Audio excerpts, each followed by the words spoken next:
Ça commence avec du lourd. L'équipe de France vient d'arriver à Clairefontaine pour le dernier rassemblement des qualifications de la Coupe du Monde. On les voit tous, parce que je peux vous dire que même si certains ça va pas sur le terrain, ça drop direct avec l'arrivée de Mbappé. Sur ces derniers rassemblements, on l'a énormément vu en beige. Et franchement, la couleur accordée au sac lui va tellement bien. Manu Koné, personne parle avec lui, hein. C'est devenu un habitué. Il nous régale tout le temps avec cette tenue, c'est des bangers. Konaté, il est pas venu avec son cartable aujourd'hui, mais franchement, belle tenue accordée à ses chaussures. Lui qu'on voit pas souvent en sélection, ça fait plaisir de le voir. Mais franchement, le jean aussi bas comme ça, là. N'Golo Kanté, ça bouge pas les gars, tout en simplicité. Il manque tellement que Pogba à ses côtés. Le retour du football, à condition qu'il joue bien évidemment. Ça fait plaisir de revoir Ryan Cherki. Zahir Emery qui revient aussi à un très bon niveau. D'une pierre deux coups Chevalier, Lucas Hernandez, ainsi que Mateta et Olysée. Olysée aussi, hein. C'est pas des efforts de fou, mais franchement qu'est-ce qui me fait kiffer à chaque fois. Et Kitike, même si c'est un petit peu complexe en ce moment à Liverpool. Le boss, Mike Maignan. William Saliba, cette fois-ci, il n'est pas accordé avec Mbappé. Barcola, c'est à peine s'il a dit bonjour. Hein. Il a tracé dès qu'il est sorti. Beaucoup n'ont pas compris. Kamavinga, on connaît maintenant. Il vient toujours à peu près pareil. Et bien évidemment, qui d'autre que Koundé pour combler le tout. Ça va pas fort sur le terrain, mais toujours là à fond pour ce genre d'événement.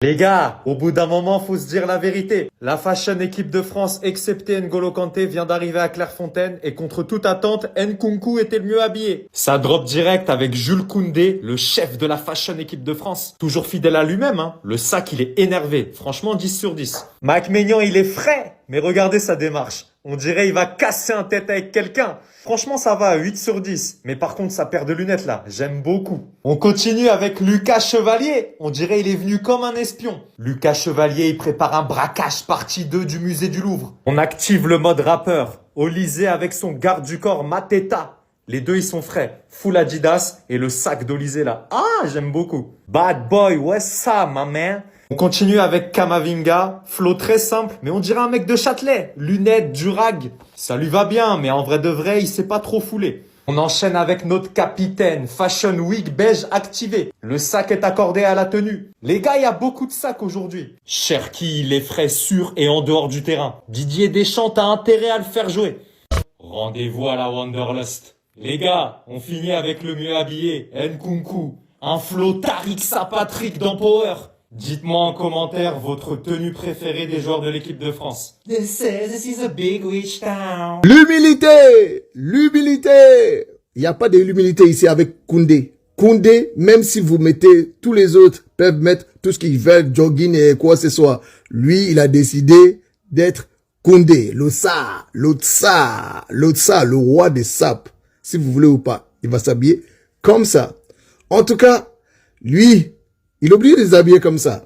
Il a une réputation à garder. Donc c'est normal les gars, il faut l'accepter comme ça. Le tsar. N'Golo Kanté est de retour à Clairefontaine. Les gars, comme vous le savez, N'Golo Kanté c'est la simplicité. C'est comme ça il est venu. Il cherche pas à prouver quoi que ce soit les gars. Tout simple. La simplicité, je pense que c'était le mot d'ordre parce que la plupart des joueurs étaient simples aujourd'hui. Les jogging ont fait leur retour à l'image de Saliba, de Mateta et Olise, Mike Maignan, Kamavinga aussi tout simple avec un ensemble simple. Barcola aussi était en jogging. Le gardien Samba aussi était simple. Un ensemble tout simple. Koné a ajouté un peu plus de couleurs. Les gars, c'est pas mal. Sa veste avec les lunettes, c'est un petit flow, mais c'est aussi simple. Kanté, après avoir pris 3-0 contre City, c'est simple. C'est pour moi aussi, c'est simple. Mis à part la veste avec la couleur de son club. Mais je pense que le fait d'avoir perdu, je pense qu'il fallait laisser la couleur à la maison. Et heureusement qu'il est premier à venir à Clairefontaine, parce qu'avec ça, là, on dirait un professeur. Tovin, un peu d'effort, s'il te plaît. Un peu d'effort. Pas mal le flow de Cherki avec les lunettes en couleur, là. Ça tape bien avec le pull. Ça va. Mais c'est simple. On se demande si Kolo Muani mérite d'être en équipe de France. La première chose dont il faut se rappeler, c'est que l'équipe de France connaît de très nombreuses absences. On n'a pas Ousmane Dembélé, on n'a pas Désiré Doué, on n'a pas Marcus Thuram. Et quand vous regardez la liste, finalement, t'as Kliouche, t'as Barcola, t'as Cherki, t'as Ekitike, t'as Mateta, t'as Mbappé, t'as Nkunku. Qui tu veux appeler à la place de Kolo Muani? Certains iront avancer l'argument de Florian Thauvin, mais c'est pas le même profil et j'ai l'impression que les derniers matchs de Thauvin donnent pas de vraies raisons de le rappeler en équipe équipe de France, d'autres évoqueront Kingsley Coman, mais alors en termes de profil, on s'éloigne encore d'un cran, et puis derrière, les noms qui pourraient sortir sont de toute façon tout sauf des évidences, et surtout, ils n'ont pas du tout l'expérience de Kolo Muani. Donc en fait, la première chose à bien comprendre, c'est que même si Kolo Muani, c'est pas un nom qui vous fait rêver en équipe de France, il vole la place à personne. C'est pas comme s'il y avait un mec 10 fois plus légitime qui était pas appelé à sa place. Certains me diraient Tolisso, mais bon, on va pas commencer à comparer Tolisso et Kolo Muani. Ensuite, en équipe de France, il y a deux choses importantes. La première, c'est le rendement que tu as en équipe de France. Parce que oui, Kolo Muani a eu des situations quelque peu complexes en club au cours de ces dernières saisons, sauf qu'en attendant, quand il était appelé en équipe de France, force est de constater qu'il faisait quand même drôlement bien le job. Je suis pas en train de vous dire que ça devient Ronaldo le Brésilien quand il est avec le maillot des Bleus, très loin de là, mais comparé à un Marcus Thuram qui est beaucoup plus légitime en club, ben en sélection, finalement, Kolo Muani est plus convaincant. Et puis le deuxième point, c'est que vous connaissez notre bon vieux Didier Deschamps, on l'aime, on le déteste, on le défend, on le critique, mais il y a un truc sur lequel tout le monde s'accordera, c'est que pour lui, la logique de groupe est très importante. Kolo Muani, c'est un mec qui a déjà un paquet de sélections, c'est un mec qui a connu des situations où il était plus ou moins titulaire, où il était plus ou moins sur le banc, où il était plus ou moins à la limite même d'être appelé pour être sur le banc, et malgré tout, il a jamais posé de problème, et malgré tout, ça a toujours bien semblé fitter avec le groupe et avec Didier Deschamps. Donc partant de là, il n'y a pas de concurrent hyper sérieux, il y a beaucoup de joueurs blessés, t'es obligé de racler les fonds de tiroir, c'est un joueur qui a jamais posé de problème et qui en plus est fiable en équipe de France, bah c'est pas étonnant qu'il se retrouve dans cette liste de Didier Deschamps. Le PSG, ils ont gagné la coupe, la super coupe, la méga coupe, la giga coupe, la coupe d'Europe, la coupe du monde, la coupe du système solaire, la coupe de l'univers, la coupe de la Voie lactée, la coupe intergalactique, les gars, c'est trop! C'est trop, les gars! Ils ont disputé plus de finales que l'OM a disputé de matchs en Ligue 1! C'est incroyable! Comment tu veux que je supporte ça? Comment? C'est impossible! Regardez toutes les finales, les gars. Finale de la Coupe d'Europe, finale de la Coupe de France, finale de Top Chef, finale des meilleurs pâtissiers, finale d'Eurovision, finale Fantasy, finale de la Super Coupe. Eh, c'est bon, les gars, voilà. Ah, c'est incroyable. Traumatisé. Traumatisé, je vais jamais m'en remettre. C'est pour ça, les gars, cette saison, on va éviter de clasher les Parisiens. Et moi, j'ai un message à tous les Parisiens et à tous mes frères marseillais. Mettons la rivalité de côté l'espace d'une saison et venez.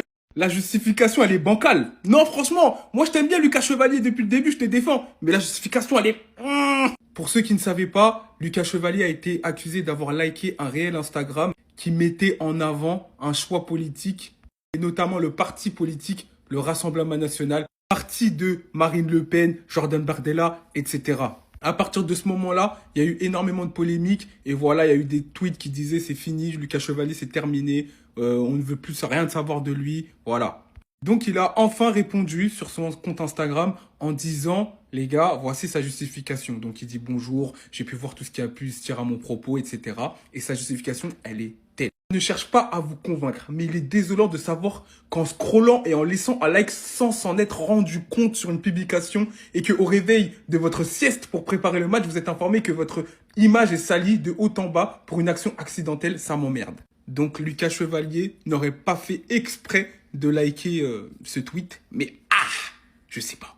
Moi, je sais pas, je suis perplexe. Je sais pas ce que vous en pensez. Je sais que ça peut arriver de pas faire exprès de liker un tweet, mais je suis désolé. Quand t'es footballeur, c'est compliqué. C'est compliqué, tu sais que tes faits et gestes, ils sont regardés, tu dois faire tellement attention. Et honnêtement, je pense que s'il vote vraiment RN, je pense qu'il aurait pas assumé. Je dis la vérité. Et il a continué en disant que, à cause de ça, ça le fait passer pour un mauvais gardien. Et qui s'en servent justement pour décrédibiliser ses performances sportives, alors qu'en fait, ils n'ont aucune connaissance du poste de gardien. Après, certes, on va pas se mentir, Chevalier, t'as vu, je suis dans ton train, je l'ai toujours dit, j'ai dit laissez-lui du temps, mais tu n'as pas les performances que requiert ce poste de gardien de but au Paris Saint-Germain pour le moment. Voilà. Même si t'es pas catastrophique, hein. Voilà. Bref, en tout cas, voici sa réponse. N'oubliez pas, les gars, vous avez un vote par jour, TikTok Awards, si vous aimez mon contenu, c'est ici.